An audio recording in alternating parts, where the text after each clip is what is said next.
a Milenio Mercados en Perspectiva, aquí como todas las semanas con el licenciado Jorge Gordillo, director de Estudios Económicos de Cibanco. Bienvenido, Jorge.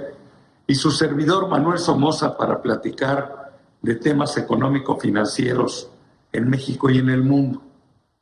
Esta semana hubo mucha información muy importante sobre temas de política monetaria y sobre temas de inflación.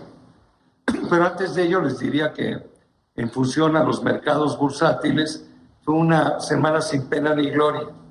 Los mercados asiáticos estuvieron muy laterales. China finalmente empieza a crecer un poquitín, 1.3% en la semana el índice de Shanghai. En Europa un crecimiento muy moderado del Eurostoxx 600 de 0.57 y las bolsas en Estados Unidos se contraen un poquito, menos del 1%, con una excepción, Nasdaq que pierde 1.41, y esto es producto de que la semana pasada habían estado tocando máximos históricos, me refiero a las bolsas en Estados Unidos. Bueno, las cosas no pueden ir siempre para arriba y para arriba y para arriba. Pero eso es en cuanto a los mercados. También estuvo muy volátil el tema de las monedas. El peso mexicano perdió 1.7% en la semana con respecto al dólar y el euro perdió 1.15%. Pero yo creo que hubo dos cosas que quisiéramos comentar. Primero, la inflación en México y sus consecuencias y qué hará el Banco Central o qué hizo el Banco Central. Y en segundo lugar, en Estados Unidos, la inflación y cómo se ve esto en relación al comunicado que comentamos aquí la semana pasada de la Reserva Federal. Entonces yo empezaría con la parte de México. Ya era un dato que se esperaba malo. La inflación en el mes llegó a ser de casi 0.9, 0.88 creo que fue el número exacto, y esto llevó la inflación acumulada al 6.2%. Entonces, bueno, pues fríamente visto, la verdad es un dato bastante malo. Esto evidentemente tuvo un impacto muy importante en la decisión que tomó el viernes Banxico de subir la tasa de interés, con resultados confusos en cuanto a cómo los mercados lo tomaron. Pero yo quisiera oír al licenciado Gordillo que desmenuzara un poco este dato de la inflación y sobre todo también comentar sobre el cuadrito que saca ahora Banco de México, súper útil, donde nos dice cuál es la expectativa de ese Banco Central en relación al futuro de las tasas de interés, de la inflación.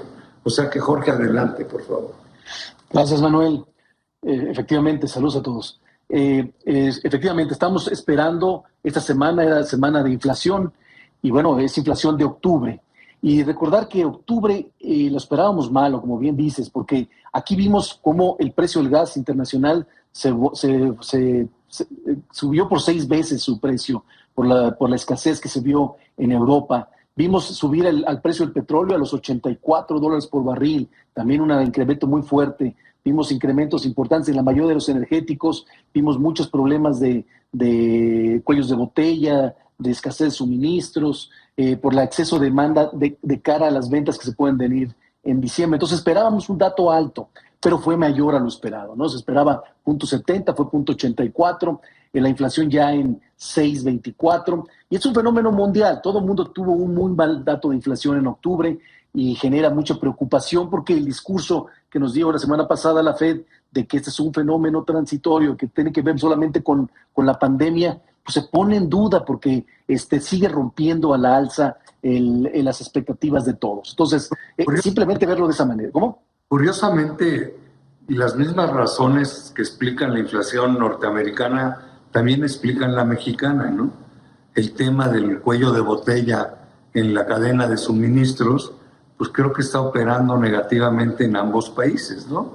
Porque finalmente lo que se está limitando es la oferta de bienes, que no puede surtir una demanda que cada vez trata de alcanzar la normalización que teníamos en el 2019.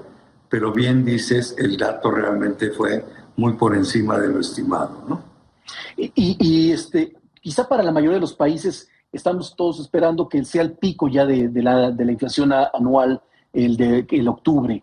Pero en el caso de México no va a ser así porque además estacionalmente el año pasado en noviembre la inflación fue casi cero. Entonces la inflación anual se va a seguir viendo, aunque la inflación mensual no sea la más alta ya en noviembre y diciembre, sea menor a lo que vimos en octubre, anual seguirá subiendo y es muy probable que nos acerquemos al 7% para final de año, lo cual pues implica todavía más presión y preocupación y presión sobre todo de los mercados financieros al Banco de México de que se mueva al respecto. Ahora, ¿esto qué traducción tiene sobre la decisión de Banxico? Banxico decidió aumentar 25 puntos base su tasa de interés, pero todo el mundo sabemos, o nosotros pensamos, que esta decisión no es para bajar la tasa, para la inflación de ahorita, porque no lo ha hecho. O sea, ya ha aumentado la tasa en 3 ocasiones y la inflación sigue para arriba. Entonces, a todos nos queda claro que la situación de presión de precios es del exterior y no vamos a bajarla hasta que no se arreglen estos problemas de suministro y de cuellos de botella. Pero lo que quiere hacer Banxico es dar, hemos dicho muchas veces, la imagen y la impresión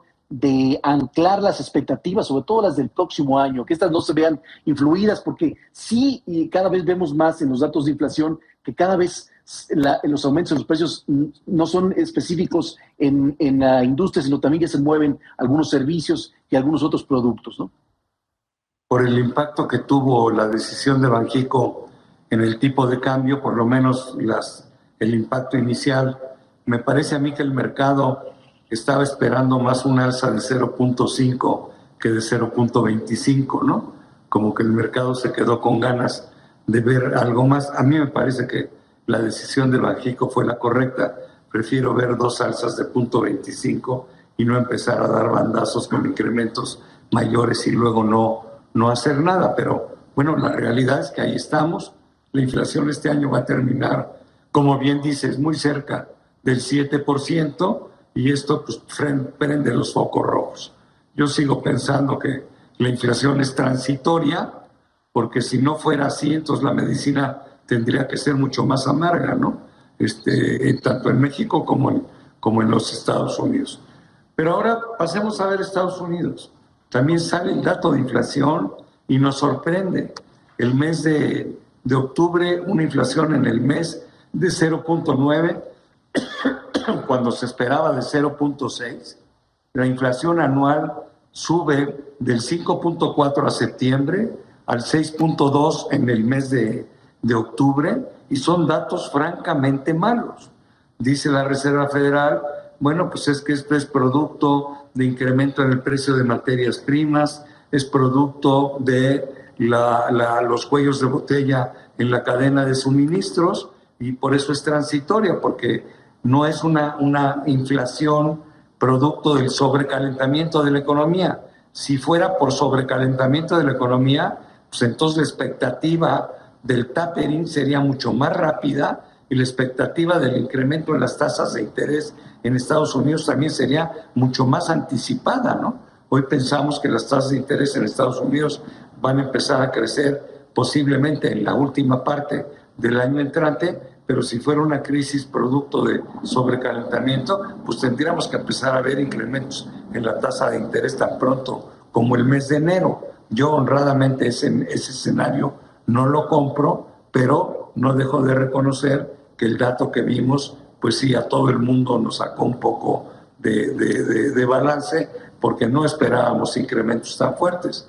Tú lo decías en una de las notas que me mandaste en la semana, que además seguramente muchas empresas ya se cansaron de estar absorbiendo los incrementos de precios contra su propio margen y ya empezaron también a subir precios, ¿no? Y esto es un peligro, porque esto puede cambiar las expectativas, y a veces las expectativas son las que dan origen a los datos de la inflación real. Pero adelante, ¿cómo viste tú el tema de Estados Unidos, Jorge?